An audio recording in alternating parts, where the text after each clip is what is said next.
So I just want to say that on behalf of this great group of people, these are hard-working people, these are fantastic people.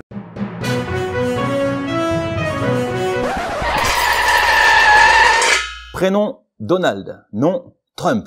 Prise de fonction le 20 janvier. Et oui, vous n'avez pas rêvé. En novembre dernier, cet homme a bien été réélu au poste de président des États-Unis. Alors, c'est un choix, mais ce choix n'est pas sans inquiéter les personnes qui luttent contre la désinformation et le complotisme. Il faut dire que lors de son premier mandat, Donald s'était fait connaître pour son amour des faits alternatifs, autrement dit des gros mythos, et des théories scientifiques approximatives, voire légèrement zinzin. Et attends, tu serais pas en train de faire de l'anti-trumpisme primaire? Bah écoute, à toi de juger. D'abord, il a prétendu qu'on n'avait jamais vu de plus grande foule pour l'inauguration d'un président que pour la sienne en janvier 2017. Bon, ça encore c'est pas très grave, on sait qu'il a un gros ego, mais c'était quand même un beau mytho. Ensuite, il a suggéré des trucs un peu foufous, comme tenter d'arrêter un ouragan avec une bombe nucléaire, ou injecter de l'eau de Javel dans le corps des malades pour traiter le Covid.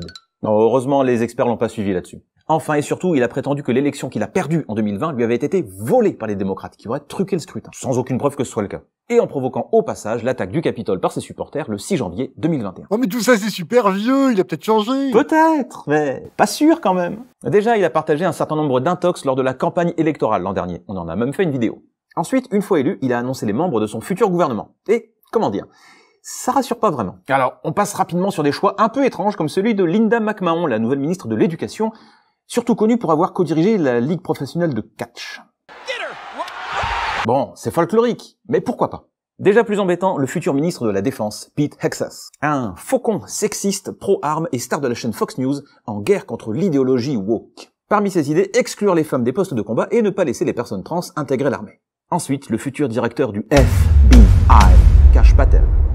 Là, on monte encore d'un cran dans le délire, parce qu'il s'agit d'une figure du mouvement complotiste d'extrême droite, QAnon. Ouais, celui qui croit au premier degré que Donald Trump mène une guerre secrète contre un réseau mondial de pédophiles adorateurs de Satan. Et puis il y a le secrétaire d'État à l'énergie, Chris Wright. Climato-sceptique, fervent défenseur de l'industrie des combustibles fossiles et aussi PDG d'une entreprise spécialisée dans la très polluante activité de fracturation hydraulique. Mais bon, c'est pas très surprenant comme choix, vu que le réchauffement climatique, pour Trump, c'est du pipeau. En 2012, il y voyait un canular chinois destiné à pourrir l'économie américaine. Il y a une cohérence. Et il y en a d'autres des comme ça dans son nouveau gouvernement? Tu veux dire des gens qui s'assoient sur le consensus scientifique par intérêt ou par idéologie? Nee. Bon, ok, il y en a un qui croit à un complot de Big Pharma pour empoisonner la population et détruire la démocratie. C'est pas comme si Trump l'avait choisi pour être ministre de la Santé. Ah bah si. Robert Kennedy Jr., ce neveu d'un ancien président assassiné, ex-avocat en droit de l'environnement, est connu pour avoir propagé des théories du complot sur le vaccin contre le Covid-19, ainsi que sur de prétendus liens entre la vaccination en général et l'autisme. Spoiler, c'est faux. Ça a été débunké des dizaines de fois. Mais Robert, qui n'a pas de formation scientifique, y croit toujours. Et oui, c'est pas parce qu'on se donne une image d'écolo sympa en lutte pour la santé des braves gens qu'on est forcément compétent. Ou lucide. Flairant la catastrophe, 77 prix Nobel ont écrit une lettre ouverte à Trump pour exprimer leur opposition à la nomination de Kennedy Jr. Ah, bah du coup, il l'a pas pris. Si, il l'a pris.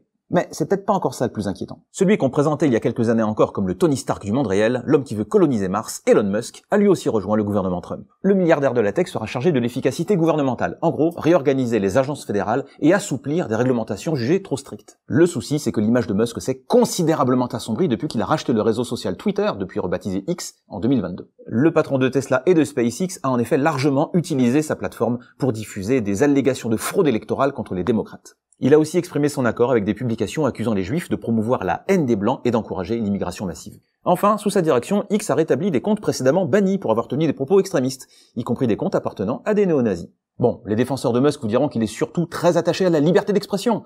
Et on leur rappellera que sur X, le mot cisgenre, le contraire de transgenre, est désormais considéré comme une insulte et peut vous valoir un bannissement. Ah oui, c'est subtil le free speech. Enfin, Musk a décidé de s'impliquer directement dans la vie politique de pays étrangers, notamment en traitant le chancelier allemand Olaf Scholz d'idiot incapable, ou en accusant le premier ministre britannique Keir Starmer de complicité dans une affaire d'exploitation sexuelle sur mineurs. Oh, c'est pas très diplomatique, hein? Non, en effet, mais c'est pas le but. En jouant sur l'émotion, avec l'écho énorme que lui confère son réseau social, Musk cherche ni plus ni moins qu'à déstabiliser des gouvernements démocratiquement élus. Tout ça au nom de la défense de la civilisation occidentale ou de la vision qu'il en a. Alors, chacun a le droit d'avoir les idées qu'il veut, bien sûr. Mais il faut pas se leurrer. Si Musk est devenu le patron d'un des plus grands réseaux sociaux de la planète et qu'il a accepté de participer à ce nouveau gouvernement Trump, c'est évidemment pour chercher à imposer le plus possible sa vision du monde. Voilà, c'est la fin de cette vidéo, mais le feuilleton de Trump 2 ne fait que commencer, on va donc garder un œil dessus et on y reviendra si nécessaire dans Gare à leur FX. En attendant, bon courage pour commencer l'année, et d'ici là, gardez l'esprit critique.